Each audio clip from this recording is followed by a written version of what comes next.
Howdy of you delicious people. So, I am here today to review more of Alice in Borderland.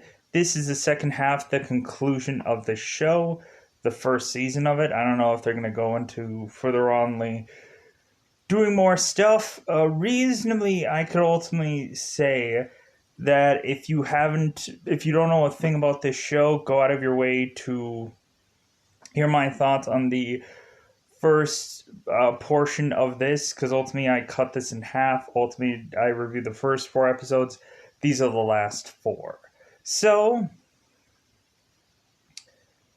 now we are in here, and reasonably, there is still a crap ton of people, even much more so in the first season, are now in this second portion of season.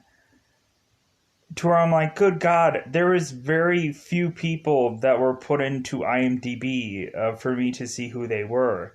And so reasonably, I'm kind of going, I'm going to go here today without any kind of safety net of any sorts.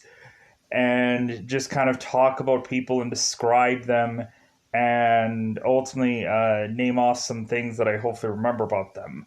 So, because ultimately most of IMDb is very skimpy on the details of the show, or otherwise half of IMDb has the faces non-existing upon the show. So reasonably, just the first half was me guessing who names were, and I guess luckily while watching the second half of this, I'm like, okay, it sounds like the names kind of are popping up a little bit more. So luckily I pronounced Arisu correctly. Because I'm like, am I even pronouncing this name right? Because I don't even know if I'm even pronouncing this name correctly, which luckily I was. Via the pronouncing of immediately when I would think of okay, well, this is a Japanese show. This is an anime kind of thing. So ultimately, I'm like, okay, so normally the pronunciation of some names would probably go this way, and hopefully they were the right pronounce. Hopefully they were the right pronounced names. Ultimately, they were the right characters. And so now let's talk about the second half of this show. So immediately, I would say that the first half, man, this first half was great. And then comes the second half. And then comes the second half. Second half, we focus way too much on this thing called the beach. And basically, that takes up the rest of the season. And I was just like, wow. So, in other words, it's probably, one of those shows where ultimately in the first half, they're like, yeah, let's do all these cool things. But how are we going to end this bad boy? How are we going to... how are we going to justify the escalation of the show? And there's where they came with the beach. And ultimately, I was like, I don't like this second half. I didn't enjoy it. I think reasonably they could have kept playing and escalating things instead of having it being, okay, well, now we're going to make a big corporation thing out of this and have it quasi be now there's a cult of sorts, or a whole hey guys, we're gonna strong arm you into this in this facility because you found out about us, and now we're going to ultimately make you work for us and even die for us. Really, this second half was kind of very much predictable, because he even basically told you how the show was ultimately going to break down while the show was going on. Basically saying, "Oh yeah, hey yeah, just wait till the chaos starts." Wait till the chaos starts, and I'm like, yeah, that's seriously how the show was going to end. Immediately, I was ultimately just going to the fact of, yeah, quite obviously, it felt that, like, if it seemed that they knew what they were going since day one from all this stuff, I could not justify that. I could not justify that they knew what they were doing since day one doing this show. I think that they had to adjust at some point because they didn't know how to end the show. And even though it seemed like, oh no, this is taken off of a book, and this is adapted from a manga, and this is adapted from whatever. I don't know. I feel like this second half like didn't have, like, was just like, how about we just do this now? It's kind of how I felt about it. And ultimately, I did not like the whole, like, basically we have the beach, which is just this party central, like, place. And I'm like, man, what a waste of time that is. Like, dude, like, people are fending for their lives, but they are otherwise too busy partying it up at this beach.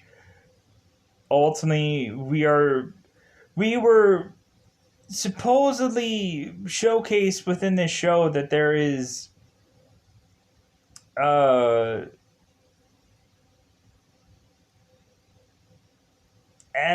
sexual violence, sexual violence in the rating of this show. And I'm like, where is that? I'm like, I'm sorry, I'm barely seeing any kind of sex of sorts, so I don't quite get the violence that is also incorporated with that. I'm so confused. There is nothing that really, to me, like, there might be a hisp of things here and there, but I dare say this rating does not justify. But then again, when looking at it, so also does another YouTube channel that ultimately is labeled a SCX thing, and ultimately I can't really figure out where exactly that label is slapped on there and is justified via any of the content on the channel, unless I had done talking points at any portion of time. But that is what it is. I don't know. So, going on into the second half of the show, I ultimately just kind of rolled my eyes during most of the second half. To be brutally honest, I hated the second half. I hated it. It's like, dude, you ruined this show. I don't care if that was how the anime was meant to be, or the manga, or whatever was meant to be. It ruined it. This whole beach thing, this whole, like, taking the time to invest in a ton of other people, really just feels like, to me, like they needed to kill some time. They needed to kill some time. They think all of this stuff could have escalated things to make things seem really, really cool. But really, I liked the simplicity of the first half. I liked the I liked how it was kind of small meat and potatoes in the second half, and then all of a sudden we go from like a small window of business to all of a sudden this, like, corporate, like, it's basically it went from a small YouTube channel that nobody's ever heard of all of a sudden to, like, T series or Pootie Pie or something like that, like, within a blink of an eye. Within, after 4 episodes, all of a sudden, oh yeah, hey, now, like, I guess this show has just made money, so well, let's expand it. Really, that's all that I have to say about this second season.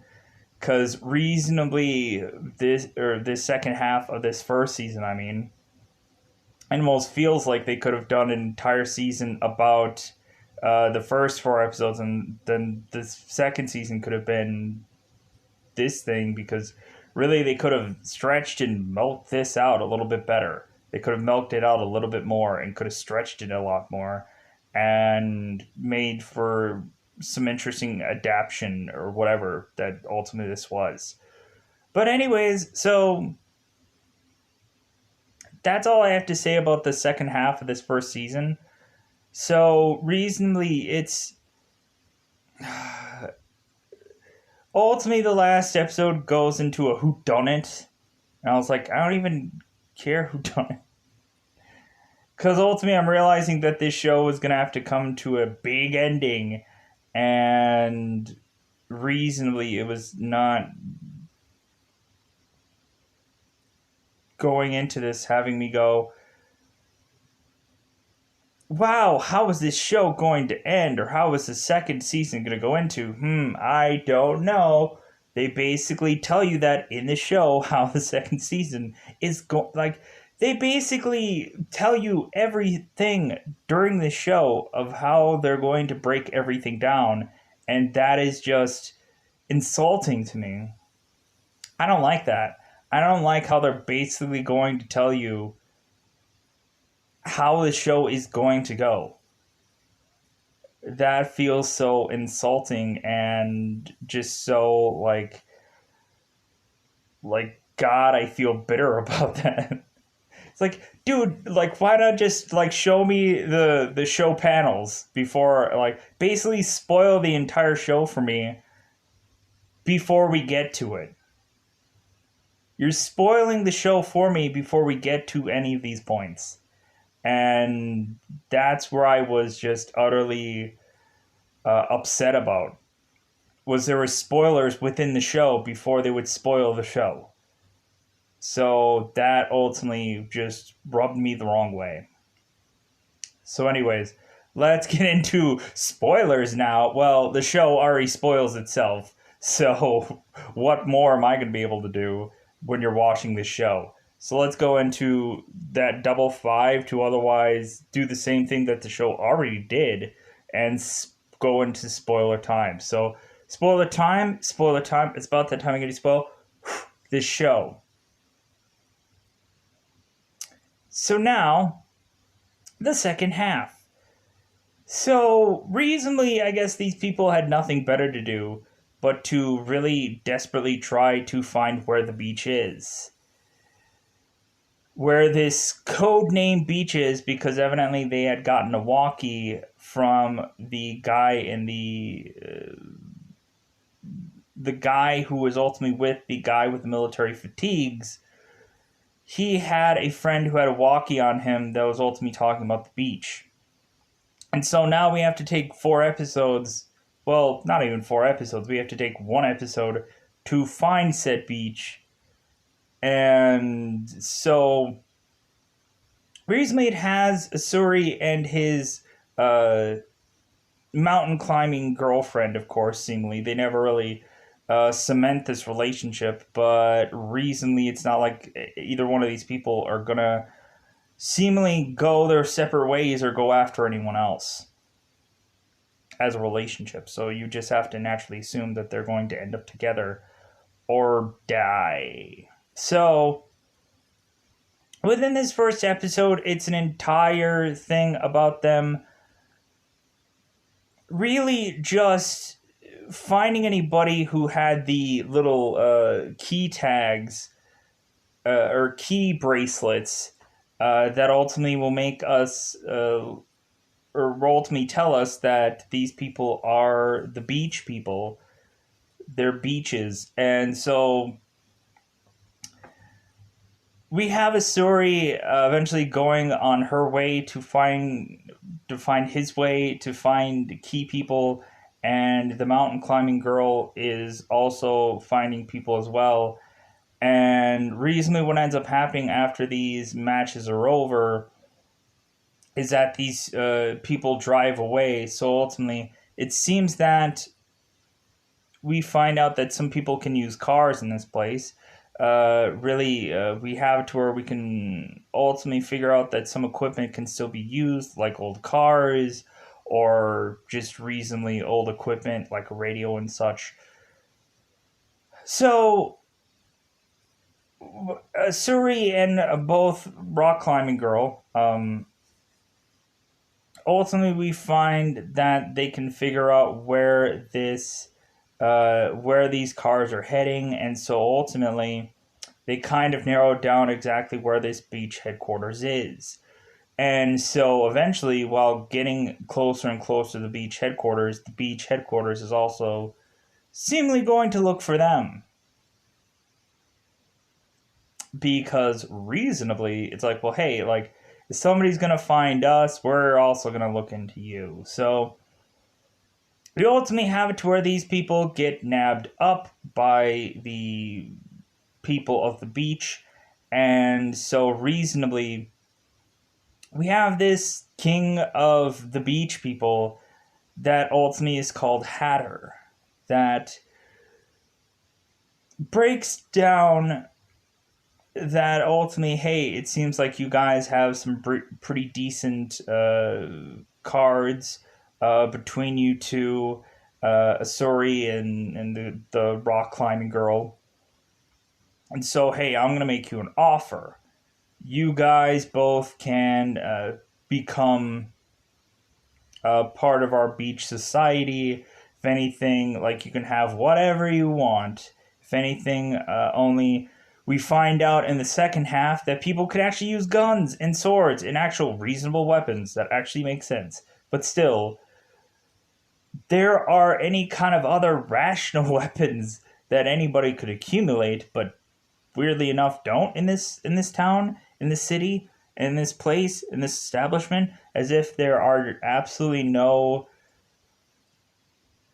like, dude, even in prison people could make like toothbrushes and make them into knives. So you could make anything out of a weapon, and you could make a piece of wood. You could chop down a piece of wood and make it into a spear, or ultimately a quasi-ish like knife of sorts or dagger of sorts, and so on and so forth. So reasonably, you could have free resources to make weaponry, unlimited amounts of weaponry. You can make a bow and arrow out of a whole entire tree. So ultimately, it's like, and these things are free resources, but nobody makes a lick of anything going into any of these matches or battles or whatever. Yeah. And ultimately, it seems like guns can be used by people, but it's a rare resource that seemingly only few people can use, and so on and so forth. So,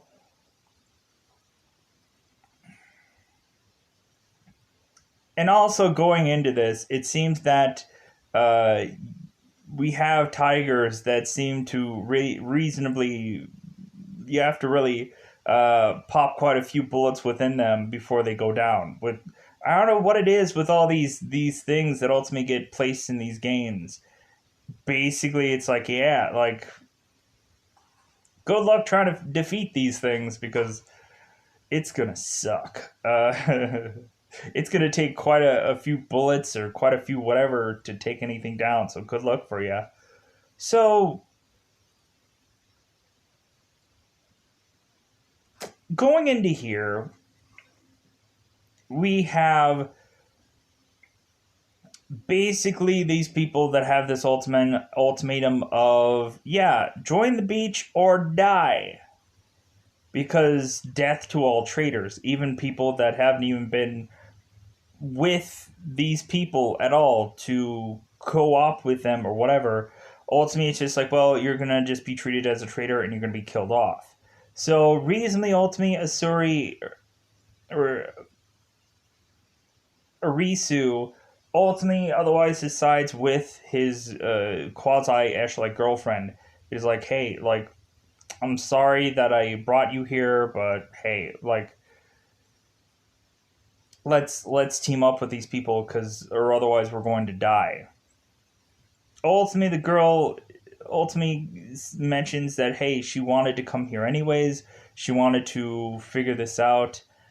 and she wants to kind of be with him anyways, so this was an easy thing to say yes to. So we now have the rules that all these people have to wear bathing suits all the time because ultimately it's hard to conceal any kind of weapon with a bathing suit on. So reasonably, we have both Arisu and uh, rock climbing girl, which I will never remember the name of, and why do it now. Uh, ultimately, they're in bathing suits. Ultimately, the rock climbing girl puts a hoodie on because ultimately Arisu's looking at her like, hmm.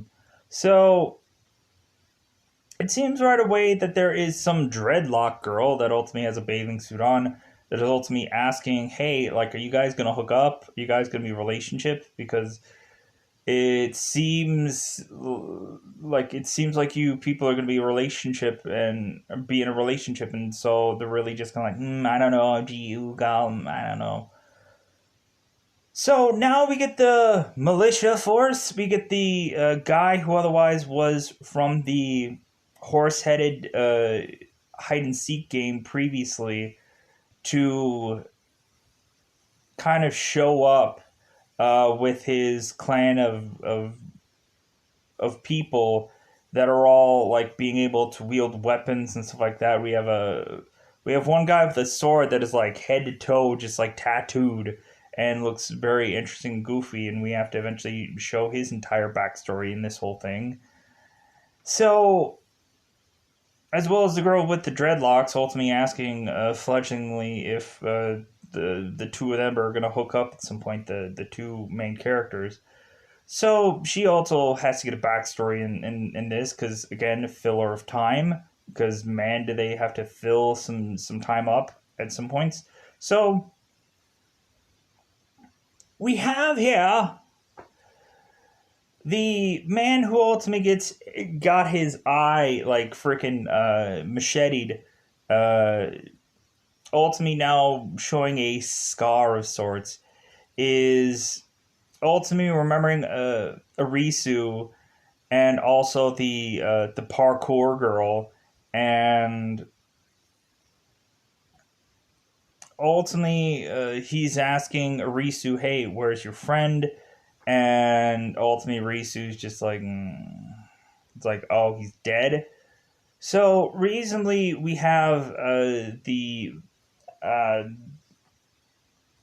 we have the guy with the military fatigues on, looking at the parkour girl, and he's like, "I want her. Like, I want her. Like, get her." And so reasonably everybody is like, the girl doesn't want to go, and so Hatter kind of comes in. Excuse me. Hatter comes in and he's like, "Hey, what's going on here? Like, if anything, leave the newcomers alone. Leave them alone. We don't like. If anything, we'll test them and see how valuable they are later on, which ultimately they do." So we have Arisu and we have his girlfriend go off on their own journeys to test how valuable they are. And we also just have this big montage of all these people trying to survive all of these tasks that are done by the people of the beach. Everyone in this beach society is trying to get as many cards as humanly possible, or just really trying to survive because recently they probably had gotten a card that wasn't high enough or wasn't the right card that they needed. So the guy who is the Hatter ultimately mentions that they want to get every single numbered card, every heart card, every diamond card, every spade card, every clover card that has a number on it. Because evidently they have yet to see one face card, which I'm like, I wonder what season 2 is going to be about. I wonder how that season 2 could go into. Because basically, they already throw this out. They already tell you what's going to happen at some point. So, and the only card that they were missing, and they kept showcasing this, was the Ten of Hearts. So I'm like, I wonder how the show is gonna end. I wonder. I'm so confused how this show is going to end. What a giant surprise that this show delivers you to help to make you like. If the mystery was in the first half of the first half of the season, man, was it gone in the second half. So I was like, they keep showing that Ten of Hearts. It seems to be the most important card out of all this. Of course, the Ten of Hearts is not showcased. Why would it be? So we have to where we have Risu, who is ultimately doing his task, and his task is to ultimately be locked within this seemingly almost being close to electrified like room that is filling up with water. Ultimately, his task is to ultimately see which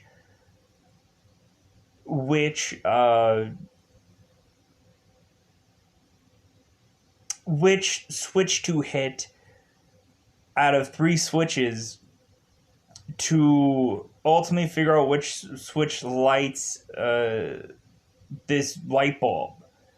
And so ultimately a lot of people are saying it's like, oh, we have a 50% chance if ultimately we just have this door open to showcase that this light bulb is lit, then we could figure out like if the A switch lights up, then we could, if we have the door open, if the A switch lights up, then we can figure out easily that we have a 50% chance. If A doesn't light up, then we can have either B or C be the one that lights up. Well, that's not a Suri's plan, or a Suru's plan, Arisu's plan. That is not his plan. Oh no.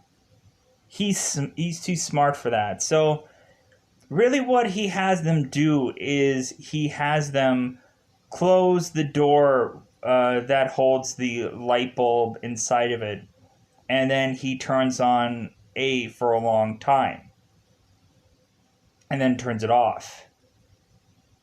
So what ends up happening is they open the door back up, and so now we have Arisu who flips the switch of B. And of course, B does not light up. But Arisu is telling him, hey, touch the bulb. Touch the bulb. And ultimately the girl says the light bulb is hot. And so ultimately they make the consensus seemingly right before the very end of them almost drowning and dying. Of course, because that's how everything has to go for every single thing, is getting close to the death of everyone. Arisu says, well, then it has to be, of course, A then. It has to be A. And so reasonably the answer was A, because what had happened was Arisu shut that door and ultimately turned the light on for a long time. And so when touching the bulb was being hot from the light being on for A. And so reasonably the answer was A, because the light was on and the bulb was hot. Because ultimately you have, if you have a bulb on for a very long time, ultimately the bulb was hot from the usage of electricity. So there is the answer to the riddle. And so Risu, like, huzzah, huzzah, because whoever was tied to this task, ultimately we have Arisu who just outsmarts it every single time. We ultimately have his rock climbing gal, who ultimately is going through seemingly this room to try to find these numbers upon this wall, ultimately getting to number 9, which ultimately clears her section. And so reasonably we have Arisu and the girl coming back from the beach, ultimately just like, oh, hey, you're still alive, great. Even though they're not going to kiss after this moment, and like, but again, like, fledglingly push it. It's like, dude, you could die tomorrow. Like, why aren't you making out right now? If anything, like, supposedly XEX or SEX is allowed at the beach. Like, you can have numerous like get-togethers and threesomes of sorts. Ultimately, the Hatter is going about that route. So we eventually, excuse me, we eventually know that it seems that the Hatter's visa is eventually running out soon, and so eventually he himself has to be part of the game at some point. And so, reasonably, we are like, okay, well, I'm sure the Hatter is at some point going to be assassinated. Like, I'm naturally assuming that this guy is going to be killed, because reasonably he has to be. It only makes sense that this person is going to be killed, because why wouldn't he be? Like, he's the leader, somebody else has to take the lead and create chaos. So, and basically, they already tell you that this is going to happen. They basically already tell you that this is going to happen in the show. So they ruin it before they even ruin it. Or they ruin it before they even do it on the show. They basically already tell... Because we have people getting back together. Because reasonably this beach is not all what it's cracked up to be. What all it seems. Because there is also some beach bodies that are lying in a dumpster somewhere. And eventually Arisu ends up finding these dead bodies. If anything, there is not much trust going on with Arisu and these beach people. To the point where Arisu is getting a drink from the Hatter, and ultimately he does not drink it. And the Hatter's like, what, do you think I poisoned you? It's like, here, I'll drink it myself and give it to you. Like, it's not poisoned. Like, because reasonably, Hatter is seeing how valuable Arisu is, and so ultimately he has Arisu is able to kind of come in to hear them talk about things, hear them talk things out, and Hatter eventually is talking to Arisu about what he does as a preparation before going back into the game, how he kind of parties and has fun before he ends up going into death really. So pushing us having the next day just find the Hatter just dead, shot in the chest and dead, and we're like, dude, that is the lamest. That is the lame. Like, so they didn't even show that he like died in a game somewhere. No, like, he just got killed. And so ultimately now everybody's like, well, we now have to figure out who had shot the Hatter. Like, that is the whole thing. And so, but Arisu had found dead bodies of a bunch of people from the beach, meeting the guy with the white hair and the white hoodie again, and basically this white hoodied character is aligning himself with the girl with the dreadlocks and the bathing suit, of course, to ultimately get Arisu to help him and his quasi Ash-like girlfriend to like align themselves together, because it's like, hey, something is going to happen chains are going to get moved. The guy with the white hair ultimately breaks down how the next few stories are going to go. Ultimately, breaking down that Hatter is at some point going to get killed. Ultimately, the military or militia is going to take over and kill a lot of other people. And this whole beach thing is eventually going to be a is going to be a moot point. Plus, you also have game designers and stuff like that watching these people. So surefire enough, like you're going to have to where it's like, oh, this beach alliance that we can find out about. Oh well, let's actually just kill all of those people because it doesn't matter. And ultimately, we don't like that they're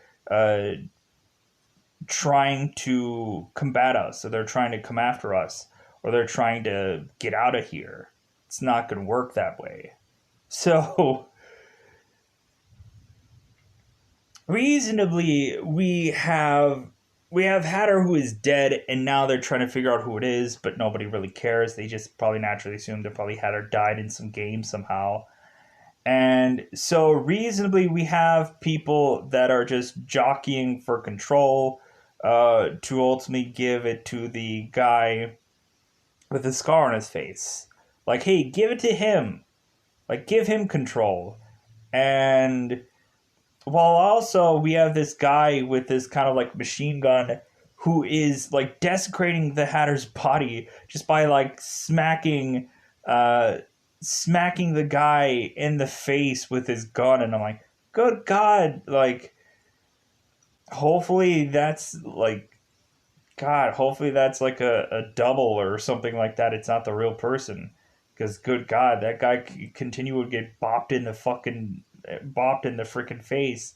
And like I was just like, man, that's gotta hurt if that was the real person. But anyway, so we really have it to where people are kind of forced into voting the military leader in, and so now he takes control. Which I'm like, wow, this is already told in season episodes before this, so I guess it's just like, meh, what a surprise. And plus, you kind of could figure out that someone's going to vie for control anyways, and it's always a military thing. It's not a dictator.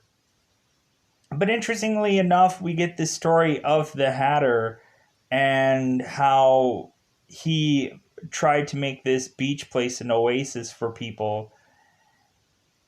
And a little bit of flashbacks of this guy before he became the king or King Hatter that he was. But ultimately, we kind of find out that there are other people that could have ultimately taken control after this guy died, because there were some people that were like his second-hand man, and reasonably those people don't take control because they don't have guns on them. They don't have the power, so to say. So anyways, we have it to where the guy with the scar on his face ultimately takes control and ultimately tells everybody, like, hey, like, if anything, you guys are going to have to play for me, and then even at some points you're also going to have to die for me.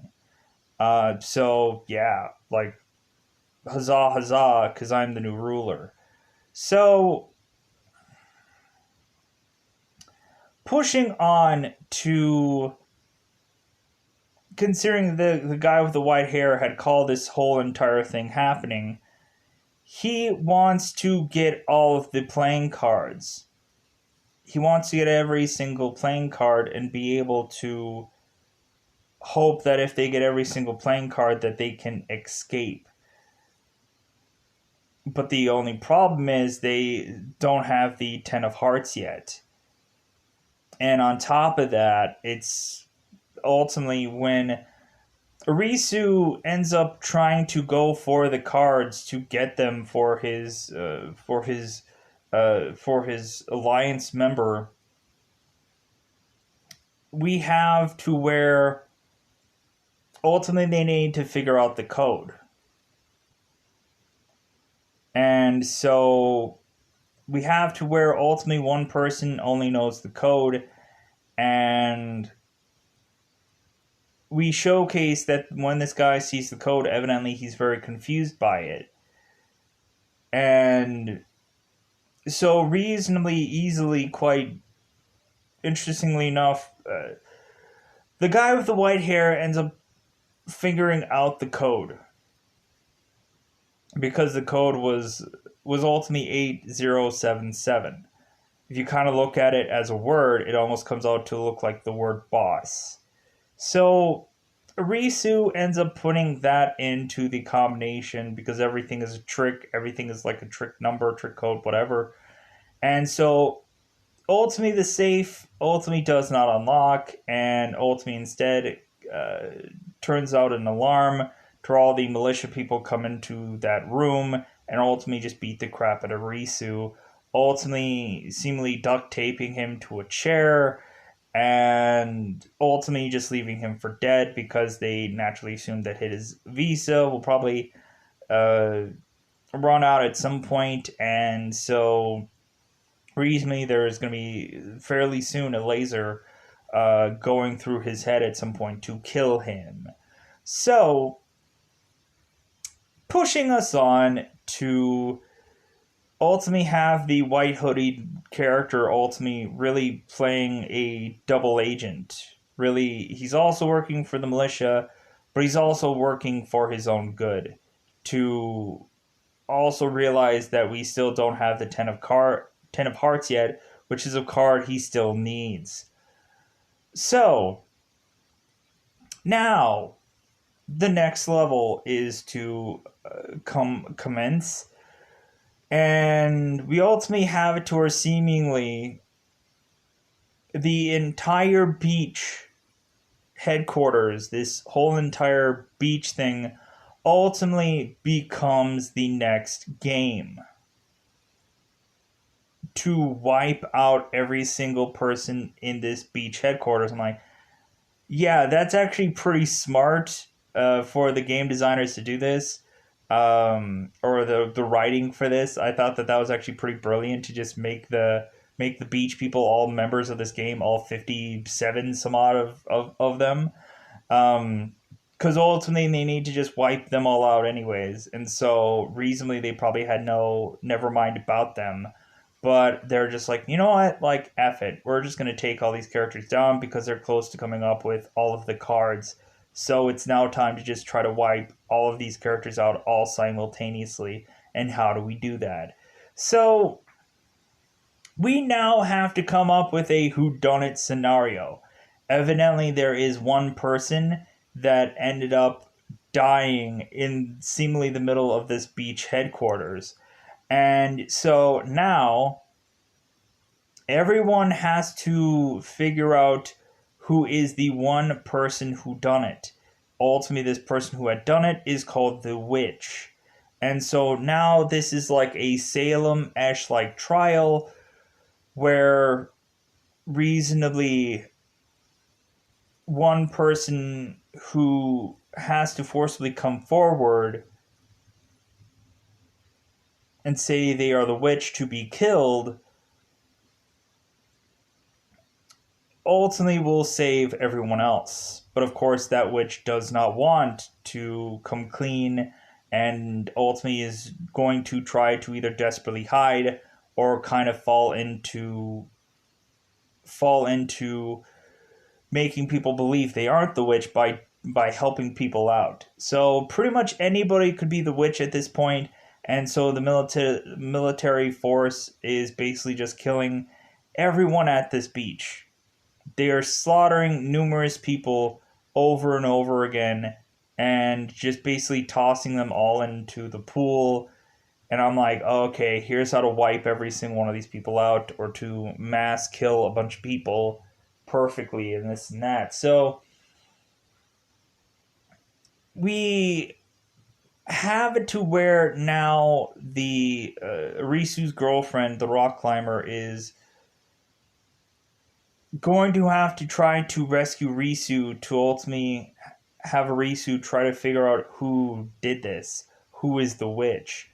And because he's the smartest one out of everyone, because everyone is so dumb and they're just killing whoever, to ultimately think that they can just be saved out of all this. So we have it to be broken down to where also there seems to be some forensic investigator that is one of the people that is with the heads of this beach place, where it seems like she is going to figure out how to, like, homemade make a fingerprint thing to ultimately showcase who the murderer or who the murderer was by fingerprints.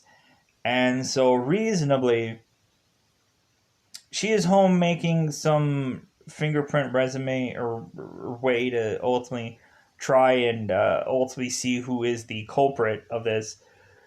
Funny enough, she makes the fingerprints and then gets knocked out to conveniently just be like, "Oh, we're not gonna be able to find out who it is right away. Oh no, oh that's too bad." So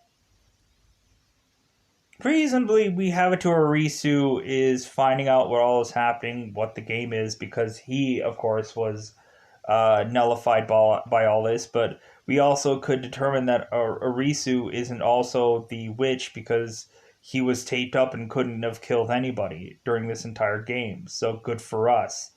So we now have to figure out who this witch is out of a bajillion some odd people.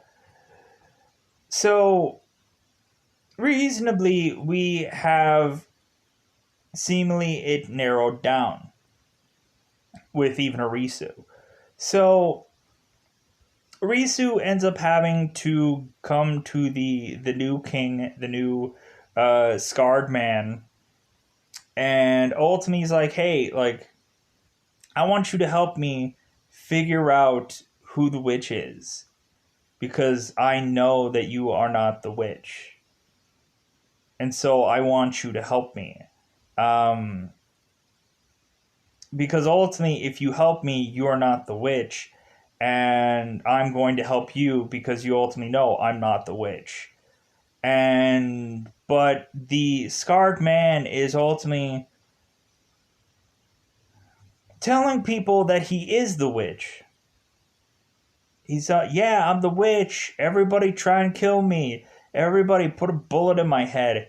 And every single time everybody is putting a gun further and further close to this guy's noodle or noggin, no one is pulling the trigger. And everybody is starting to question whether or not he is the witch or not. And Arisu is like, "You're not the witch. You're saying that you are, but you're not. You just want someone to kill you." Because we find out that the Scarred Man and the Hatter were both best friends. Ultimately, the Hatter was only called the Hatter because he had a hat store. And so recently that dubbed him the name Hatter just because he had his own Hatter store or his own hat store. And so while we find this scarred man who is now unscarred in a flashback, uh, we find out that this guy was actually a Yakuza and ultimately had kind of fallen on hard times and this scarred man, and so ultimately he had been best friends with the Hatter. So we ultimately find more and more within flashbacks that the Hatter ultimately gets more and more corrupt to the point to where he has to come up with a rule where traitors would be killed. Just because at some points you can't trust everybody in this game. And so why not kill them afterwards? Because of course traitors have to be killed. So we have it to where we find out that the Hatter,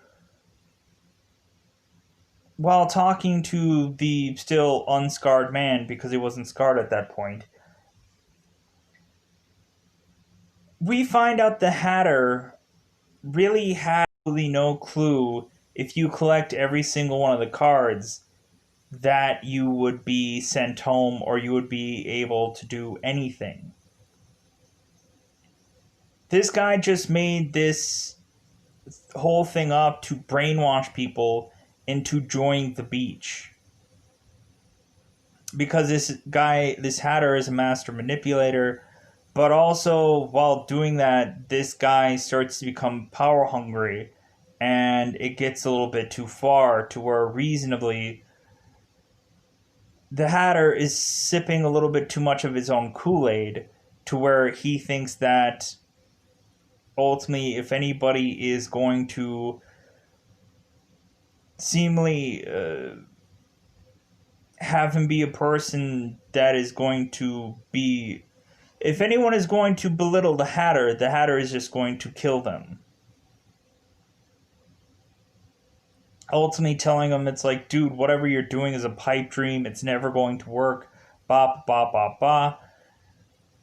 And so the Hatter reasonably takes a gun to the military fatigue man, or military fatigues man. And so ultimately the guy in kind has to pull a gun on him too. And ultimately the guy who is now king now in present time shoots the Hatter.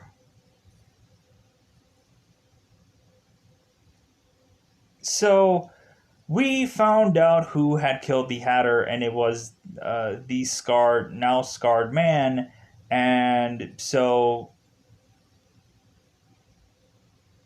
well, I guess recently, even in flashbacks, I guess you would have to say he was scarred at some point. But anyways, so we just have the guy who is consistently, I'm the witch, kill me, to where he's like wrestling people down to the ground and beating the living crap out of them. And because ultimately he wants to be killed because he had killed his best friend. And so Barisu is like, you are not the witch.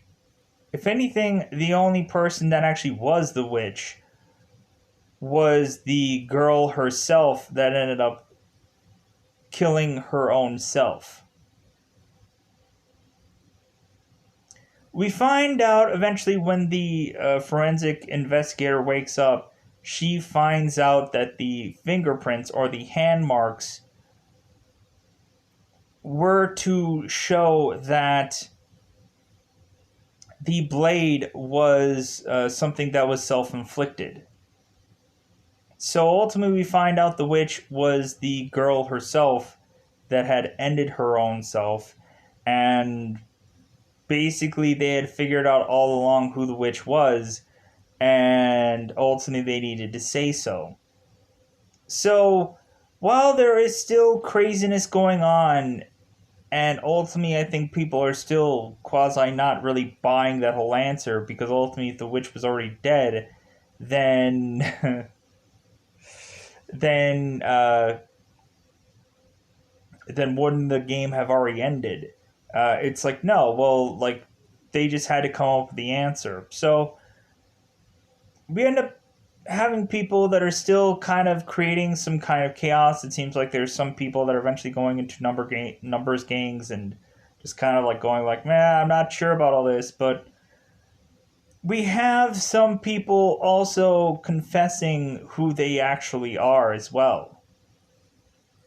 We find out who the dealer is of every single one of these games, and we ultimately find out who the game master was orchestrating all this, or who we were to think was the game master. We ultimately have a story eventually getting to watch a video of these people go into this other world and seemingly orchestrate this game, or orchestrate what is to eventually come when more and more people eventually come into this other world, that eventually they're like, hey, how about we how about we tell people that we are in the game and stuff like that to hide our identities so no one would know. So we end up solving this Ten of Hearts case, and so ultimately we have the Ten of Hearts now, and so reasonably we have the guy with the white hoodie and the white hair who ultimately has every single card, and so that is leading them into that the white-haired, white hooded character is ultimately like, yeah, like I figured out episodes before where ultimately he looked into this paper that ultimately one of the horse heads had, and ultimately he found out that the paper was actually a subway station, and so forcing them to go into this subway station to figure out that there was a connection between all these subway stations to this underground like thing. And so what ends up happening is these people find this underground esh like thing where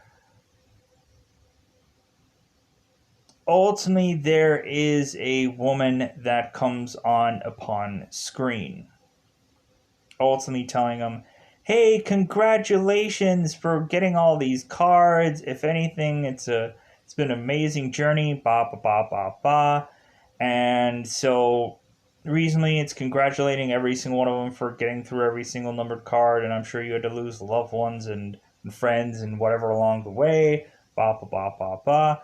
But hey, here's the greatest thing about you guys finally getting to this point and having every single card, and isn't this all great? Because now we're gonna go even further to make you guys still fight for your lives yet again. Because now this still isn't over. Now you guys are still going to have to go to even harder challenges and have your lives be on the line. And you guys are now going to have to face the face cards. Kings, queens, jacks, this and that. You guys are going to have to just go through all the face cards now. Isn't that wonderful? Isn't that amazing? And so, like, it's like, oh, great. So if they didn't have to fight hard enough to get all these other cards, now they're going to have to still, like, well, but yeah, but your life still isn't on the line. Or your life is still on the line. And I wonder, once they get through the entire deck of cards, are they just going to start right back over again? That's what they can ultimately do. It's just like, well, hey, now that you guys won and you guys are still alive, we're going to go right back down to aces and twos and work your guys' way back. Like, hey, you guys lived? Oh, that sucks, but you're going to have to live longer now. Try to live longer because you're all going to die. That's what I'm assuming is naturally going to happen. I don't feel that anybody is going to eventually just go home after this. I feel like there is more and more death coming if there's going to be a second season of this, which ultimately I didn't enjoy the second half. I just thought the second half was too clunky and just too, like, towards the very end of it, we have them going out to the town square to all these blimps are showing up with these giant cards on them, ultimately showcasing, like, oh, hey, here's the king card, here's the queen card, here's the jack card. And reasonably, we have Risu at the very end of this just going like, oh, I think these blimps are going to give us the answer, so we have to get to one of them. And that's just how this first season ends. And I'm like, man, this show was just, like, it started out really awesome.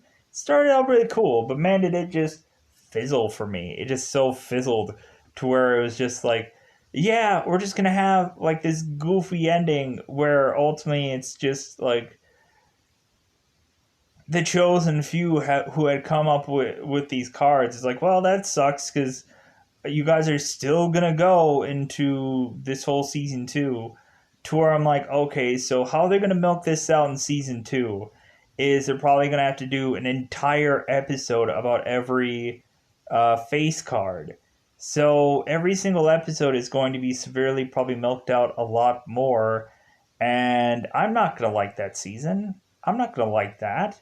I'm not gonna enjoy a season that is gonna, yeah, like let's have several cards that otherwise are just easily.